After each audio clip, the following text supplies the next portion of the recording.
Nous sommes Hélène et Arthur, et il y a 3 ans, on s'est intéressé à un sujet encore très peu exploré, le lien entre la crise écologique et le monde du travail. Pour comprendre les transformations à venir, on s'est lancé dans une enquête inédite, au plus près de celles et ceux qui tentent d'adapter leur métier face aux enjeux environnementaux, les éclaireurs. Précédemment, nous avons rencontré Mao, vendeuse dans un magasin d'outillage qui souhaite remplacer la vente d'outils neufs par un service de location. Sophie, dirigeante dans l'industrie cosmétique, cherchant à embarquer les salariés de son entreprise vers des pratiques plus durables. Jules, doctorant dans le bâtiment qui tente de faire passer son béton de terre à l'échelle industrielle. Et enfin Soisic, gendarme à Limoges, concepteur d'une application qui pourrait révolutionner la gestion des infractions environnementales. Dans ce nouvel épisode, nous allons découvrir comment les projets portés par nos éclaireurs alimentent une nouvelle forme d'économie, moins performante mais plus robuste.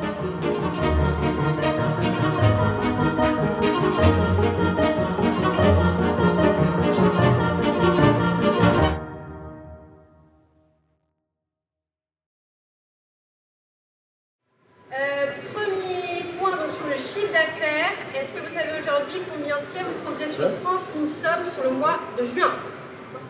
Yes, on est 11e. 11e progression France avec plus 2,9%. Donc bravo à vous, c'est vraiment...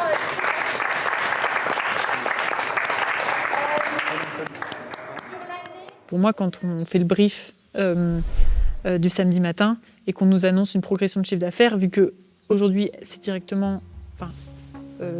la progression est indexée sur la matière première qui est extraite, c'est un lien direct. C'est pas une bonne nouvelle. C'est pas une bonne nouvelle qu'on progresse. Ce n'est pas une bonne nouvelle. Pour moi, en fait, j'ai aucune valeur financière pour l'entreprise. Tu vois, c'est pas moi qui vais faire gagner des thunes à la boîte. Par contre, je pense qu'aujourd'hui, j'ai une autre valeur, j'ai un autre truc à apporter qui est justement autour de passer d'une économie basée sur la ressource à une économie de service. C'est-à-dire que tu vas plus vendre de la matière première, tu vas vendre du service. Et tout ça, c'est de la location, c'est de la réparation, c'est du recyclage, enfin, tu vois, c'est ces trucs-là, quoi. C'est l'économie circulaire, finalement.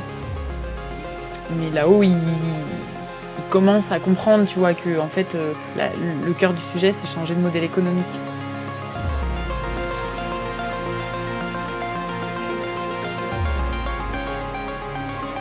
Pour le chercheur Olivier Amand, les entreprises doivent changer de paradigme. Plus on est performant, plus on est efficace, plus on est efficient, et plus on est canalisé, et plus on est fragile.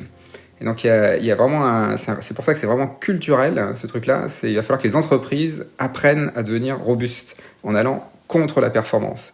Et ça, c'est une révolution, hein, parce que c'est dans les écoles de management, les écoles de commerce, on leur dit aux entrepreneurs que la rentabilité d'une entreprise est d'abord corrélée à sa performance. Ça, c'est vrai que si le monde est stable et abondant en ressources. Ce n'est plus vrai si le monde devient instable et en pénurie chronique de ressources. La rentabilité d'une entreprise dépend d'abord de sa robustesse. Et vu qu'on ne peut pas arrêter une activité d'un coup, il faut y aller petit à petit. Il va falloir avoir un pied dans les deux mondes. Donc un pied dans le monde de la performance, parce qu'on y est encore. Donc on peut pas comme ça d'un seul coup en sortir, sinon c'est pas viable, hein. Si on sort trop vite, on va se faire manger tout cru par les concurrents. Mais il faut absolument avoir aussi un pied dans la robustesse. Et donc c'est complètement schizophrène parce que c'est deux mondes contraires, hein. En effet, si on fait de la performance, ça va être du premier prix qui vient de très loin, de la fast fashion, du fast outillage. Donc ça va évidemment pas être très écolo et pas très social non plus. Et de l'autre côté, la robustesse, en effet, c'est de la location des outils de bonne qualité, robustes, quoi. Mais alors, pourquoi est-ce qu'on ne développe pas plus vite les activités robustes dans les entreprises ? Peut-être parce qu'on oppose très souvent écologie et prospérité économique. Dans le débat public, les projets environnementaux seraient même destructeurs d'emplois. En essayant de comprendre d'où vient cette opposition écologie-emploi, nous découvrons les travaux d'un chercheur américain, Brian Hoback. En 2004, il publie une étude saisissante intitulée « Travail et mouvement écologiste à la recherche d'un terrain d'entente ». Il y explique que cette opposition écologie-emploi aurait en réalité été créée dès les années 70 par certains industriels américains, dans l'objectif de protéger leurs profits.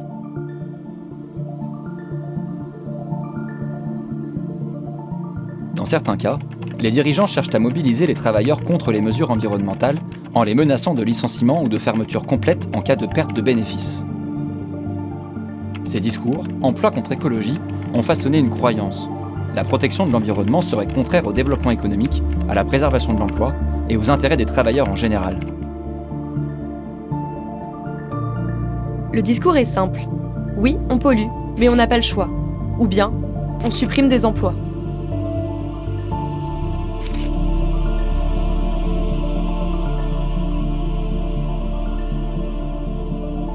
Il existe pourtant des alternatives où écologie, emploi et gouvernance démocratique se renforcent mutuellement. C'est le cas de Scopti. En 2010, alors que leur usine de production de thé et d'infusion ferme ses portes, les salariés se regroupent pour relancer l'activité sous un format innovant, une coopérative ouvrière.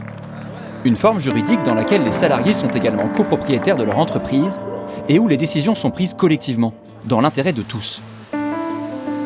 Ensemble, ils repensent leur modèle économique en s'approvisionnant, autant que possible, de manière ultra-locale. Si bien qu'en quelques années seulement, ils parviennent à relancer plusieurs filières de production de plantes aromatiques françaises.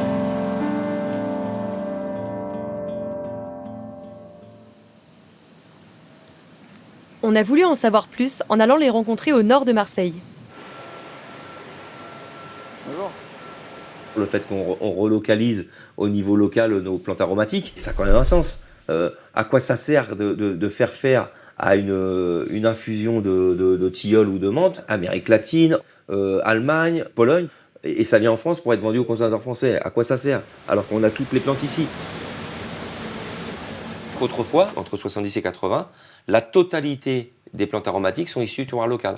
Et dès l'instant qu'il y a eu l'ouverture de la frontière, ils sont partis les chercher à l'autre bout de la planète. Et donc, du coup, ça a eu pour conséquence, par exemple, sur le tilleul, la cueillette annuelle de tilleul, c'était 450 à 500 tonnes annuelles. Aujourd'hui, c'est plus que 10 à 15 tonnes. Alors que les tilleuls sont toujours là. Tu vois. Passer de 500 tonnes à 15 tonnes, de toi à moi, je ne pensais pas que c'était aussi violent que ça. Tous les emplois supprimés sur le territoire. Bien sûr, tout ce qui va derrière. Et ce que je te dis sur le tilleul, c'est la même chose pour la verveine, la camomille, la mélisse, le thym, la verveine, enfin, toutes ces plantes aromatiques qui peuvent pousser dans nos régions, la menthe. Dès que la coopérative est créée, les salariés se rendent chez les derniers producteurs français de tilleul, situés à quelques dizaines de kilomètres de l'usine. Débute alors une collaboration qui dure encore aujourd'hui et qui s'est étendue à de nombreuses autres filières de plantes aromatiques françaises. Et en parallèle de réinventer leur modèle économique, ils ont également fait évoluer leur gouvernance. Ouais, c'est ultra polyvalent, regarde, Marc, c'est le directeur général, regarde où il est là. Là, c'est Marc. C'est Marc, c'est le directeur général de la SCOP. Waouh.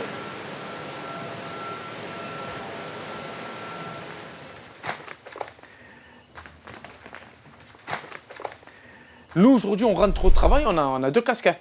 On a la casquette de coopérateur et la casquette de salarié. Mais surtout la casquette de coopérateur. Donc le niveau d'implication, ce n'est pas le même. Il n'y a pas longtemps, on a fait une réunion annuelle. Et chaque décision que se fait, c'est toi à main levée. Ah, il y a du sens. Moi, je sais que je viens le matin, je suis content de venir travailler. On voit avec les collègues, on se boit le café ensemble. Il n'y a pas longtemps, on s'est fait un repas. On a deux collègues, ils font des pizzas au toit. Je promets, il a amené le four à pizza. Ah oui? Ah oui, sans déconner, ouais. On est une famille. Avec ses 36 salariés et toute l'activité qu'elle suscite au-delà, Scopti démontre qu'il est possible de dépasser l'opposition écologie-emploi. Tu ne peux pas travailler sur l'emploi de ton côté et de l'écologie de ton côté parce que tu n'as pas la même vision. Bah oui. D'accord? Et parce que tu en as qui vont défendre l'emploi, donc la vie des gens, les salaires, etc. De l'autre, tu défends la planète, mais c'est aussi la vie des gens. Quoi. Bah oui. Et tout est relié. Si tu travailles ensemble, alors c'est pas ça demande une ouverture d'esprit, ça demande de la communication, beaucoup de réunions, d'humilité, etc. Mais tu sors un truc et tu y arrives. Aujourd'hui, Scopti produit près de 120 000 sachets de thé et infusions par semaine. Mais surtout, la coopérative défend une vision, celle d'une économie relocalisée, démocratique et durable, portée par une approche collective. Une preuve que réinventer les modèles économiques, c'est aussi l'opportunité de redonner du sens au travail, tout en dynamisant l'emploi sur les territoires.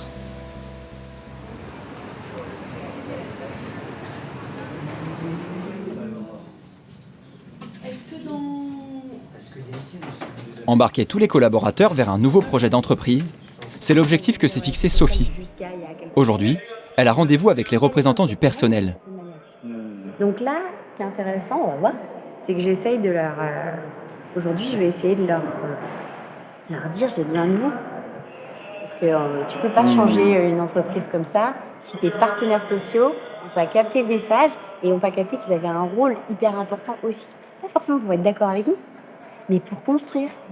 Tu vois, on est là à dire on va coopérer avec des concurrents, mais on ne peut pas coopérer avec des concurrents et pas coopérer avec nos partenaires sociaux. Donc on va voir.